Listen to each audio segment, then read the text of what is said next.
that they were looking for a young voice to match Tommy Rettig's. Because, you know, Tommy wasn't a bad singer.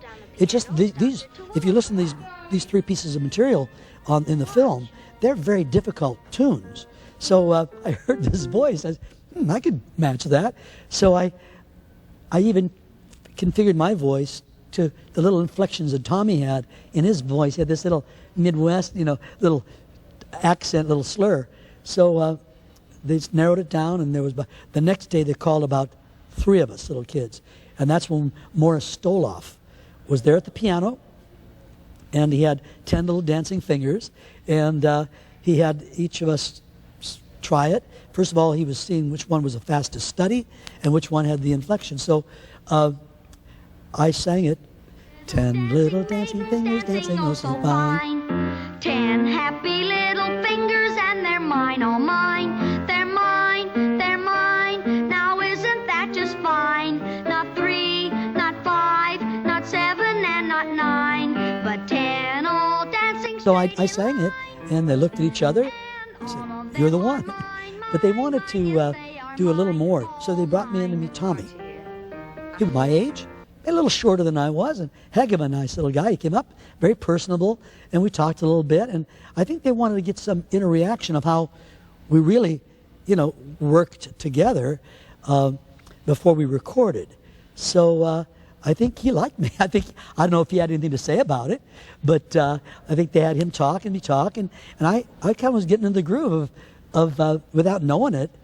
I knew what it was all about. I was kind of mimicking him. He was the only child until you got to the big scene. So, I mean, I remember cutting up with him. He was like a little prankster. Everyone respected him. He knew his lines flat out. He knew his lines, knew his inflection. And I remember they were choreographing that one where he was going with the guys with the beards and the roller skates. And I was there when he was doing the choreography to that. And those guys, whoever that was, those guys were hilarious. They had been with some skating review, and I remember between sets doing extemporaneous blocking. You know, he would jump over he wasn't supposed to do that, but they were playing around, screwing around. And Tommy and I were exploring, and before the big scenes, there were several little, like the scene up in the control tower. I remember that was kind of elevated because Peter Hayes had to come up, and I do remember Hans Conried was just tremendously hilarious on screen, but he would crack up at Peter Hayes. Peter Hayes was such a kind of dry, wry humor with a twinkle in his eye, and I think he could always crack up Hans Conried, but I don't think off camera Hans Conried could ever crack up Peter Hayes.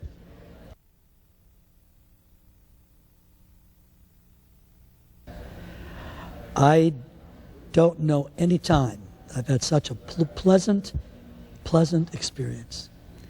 I was a kid, and there's a lot of music to learn. Even though once we got the studio there, the orchestra, we had to do these things because even those days, people don't realize, sure, there was a musicians union, and they had budgets, and they didn't, waste time.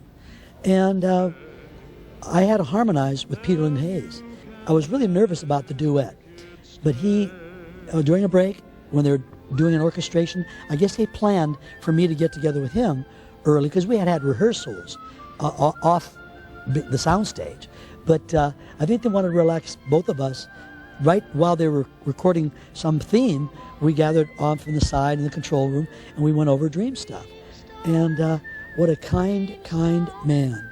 He said, should I do the harmony on that part? I said, oh, no, I can do the harmony because he wasn't used to professional kids. He himself was a professional actor all his life. But there was a dream stuff, ever fleeting, ever shifting, but if you're drifting, if you only dare. This part, I had trouble with that. Carry it right into paradise. Well, feel it, steal it, don't let anybody steal it. And we rehearsed that time and time and time again. Feel it, seal it, don't let anybody steal it.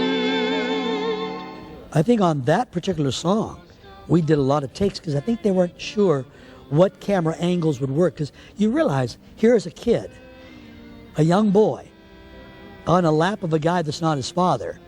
And I think they were, even those days, kind of trying to get that connection of the, the mentor, child.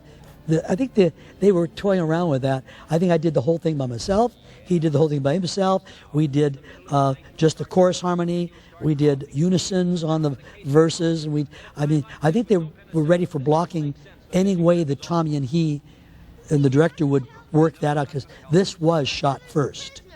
The songs were all shot first.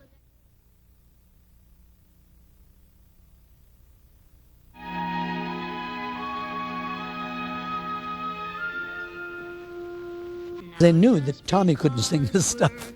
Those intervals are something that you don't find in grade school. You have to be a polished singer to sing those intervals. And you are bigger pound by pound, you have no right.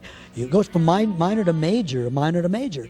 And then, I had it down, and I remember doing that now, as we talk about it's coming back, trying to do it angry, and then try to do the same song, a little less angry and sarcastic. So it was more difficult. The very last chorus, because we're kids, but we'll grow up someday, and when we do, I pray we won't just grow in size and sound, or just be bigger pound by pound. I'd hate to grow like some I know who push and shove us little kids around. I thought that was profound even then when I sang it.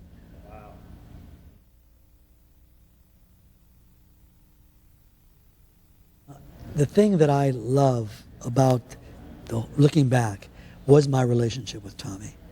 I really treasure it. I was growing up, I wasn't a star kid. I became an adult singer, and he stayed an actor child star. That's hard. It's hard to break that. I'm sure a lot of times you call me, we get together, we're just back to reality. I don't think he could identify with the local kids at school as much as he could with someone who'd been there.